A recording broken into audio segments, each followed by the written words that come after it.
வணக்கம்.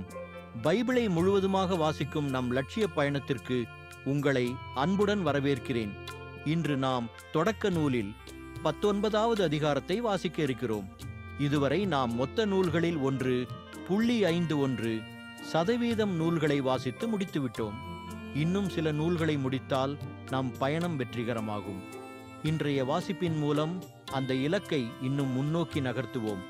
வாங்க தொடங்குவோம். சோதோமின் தீச்செயல். மாலை வேளையில் ஆண்டவரின் தூதர் இருவர் சோதோமுக்கு வந்தனர். அப்பொழுது நகரின் நுழைவாயிலில் லோத்து உட்கார்ந்திருந்தார்.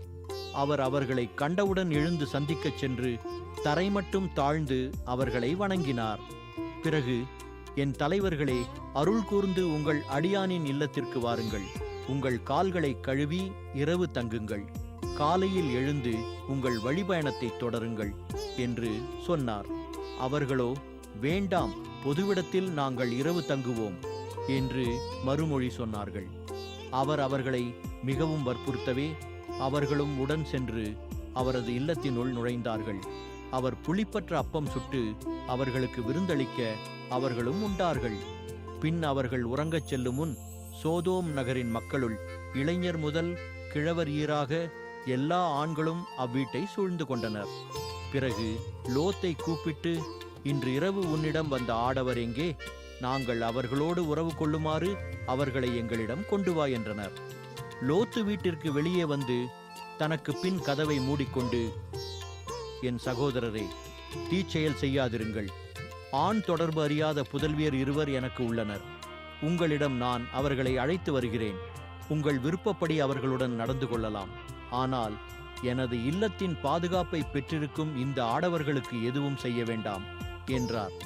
அதற்கு அவர்களோ, அப்பாலே போ என்றனர். மேலும் அவர்கள், அயல் நாட்டிலிருந்து வந்த இவனா நமக்கு நியாயம் கூறுவது என்று சொல்லிக்கொண்டு, அவர்களுக்கு செய்யவிருப்பதை விட இப்பொழுது உனக்கு அதிக தீங்கு செய்வோம் என்றனர். பிறகு லோத்தை கடுமையாய் தாக்கி கதவை உடைக்க நெருங்கிச் சென்றனர்.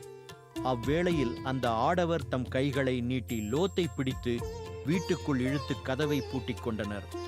கதவருகே நின்று கொண்டிருந்த சிறியோர் பெரியோர்களாகிய அம்மனிதர்களை அவர்கள் குருடராக்கினர். அவர்களால் கதவை தேடி கண்டுபிடிக்க முடியவில்லை. சோதோமை விட்டு லோத்து வெளியேறல். மேலும் அந்த மனிதர்கள் லோத்தை நோக்கி, இங்கே உன்னை சார்ந்த வேறு யாரேனும் உளரோ? மருமகனோ புதல்வரோ புதல்வியரோ உன்னை சார்ந்த வேறு யாரேனும் இந்நகரில் இருந்தால் அவர்களை இவ்விடத்திலிருந்து உன்னுடன் அழைத்து கொண்டு போய்விடு. இந்த இடத்தின் மக்களுக்கு எதிராக பெருங்கண்டன குரல் ஆண்டவர் திருமுன் எழுந்துள்ளதால் நாங்கள் இந்த இடத்தை அழிக்கும்படி எங்களை அவர் அனுப்பியுள்ளார் என்றனர்.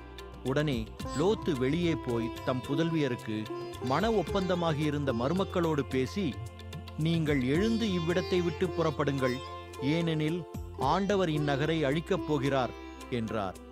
அவருடைய மருமக்களுக்கு இது நகைப்புக்குரியதாய் தோன்றியது. பொழுது விடியும் வேளையில் தூதர்கள் லோத்தை நோக்கி, நீ எழுந்திரு, உன் மனைவியையும் உன் 2 புதல்வியரையும் கூட்டிக் கொண்டு போ, இல்லையேல் இந்நகரின் தண்டனை தீர்ப்பில் நீயும் அகப்பட்டு அழிவாய் என்று வற்புறுத்தி கூறினார்கள். அவர் காலந்தாழ்த்தினார். ஆண்டவர் அவர் மீது இரக்கம் வைத்திருந்ததால் அந்த மனிதர்கள் அவரது கையையும் அவர் மனைவியின் கையையும் அவர் 2 புதல்வியர் கையையும் பிடித்து கொண்டு போய் நகருக்கு வெளியே விட்டார்கள். அவர்களை வெளியே அழைத்து வந்தவுடன் அந்த மனிதர்கள் அவரை நோக்கி, நீ உயிர் தப்புமாறு ஓடிப்போ, திரும்பி பார்க்காதே, சமவெளி எங்கேயும் தங்காதே, மலையை நோக்கி தப்பி ஓடு, இல்லையேல் அழிந்து போவாய் என்றார்கள். லோத்து அவர்களை நோக்கி, என் தலைவர்களே, வேண்டாம், உங்கள் அடியானுக்கு உங்கள் பார்வையில் இரக்கம் கிடைத்துள்ளது. என் உயிரை காக்கும் பொருட்டு நீர் காட்டிய பேரன்பு உயர்ந்தது.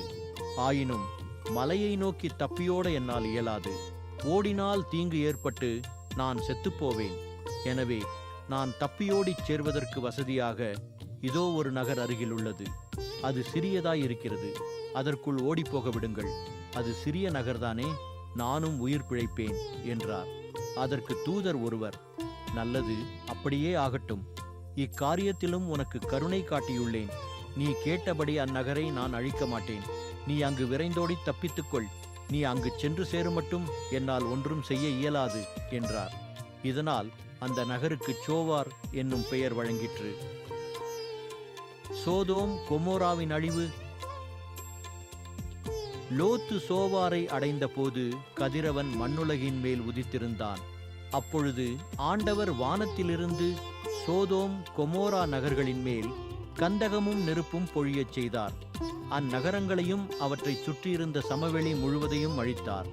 நகர்களில் வாழ்ந்த அனைவரையும் நிலத்தில் தளிர்த்தனவற்றையும் அழித்தார்.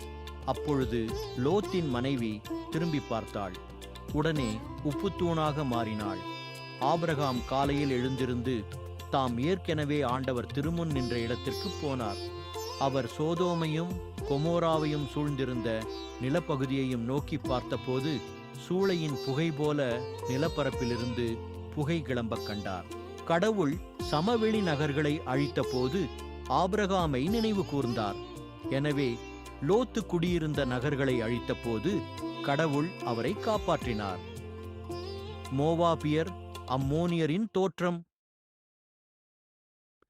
லோத்து சோவாரை விட்டு வெளியேறி மலைக்குச் சென்று குடியேறினார். சோவாரில் குடியிருக்க அஞ்சியதால் தம் இரு புதல்வியருடன் ஒரு குகையில் வாழ்ந்து வந்தார்.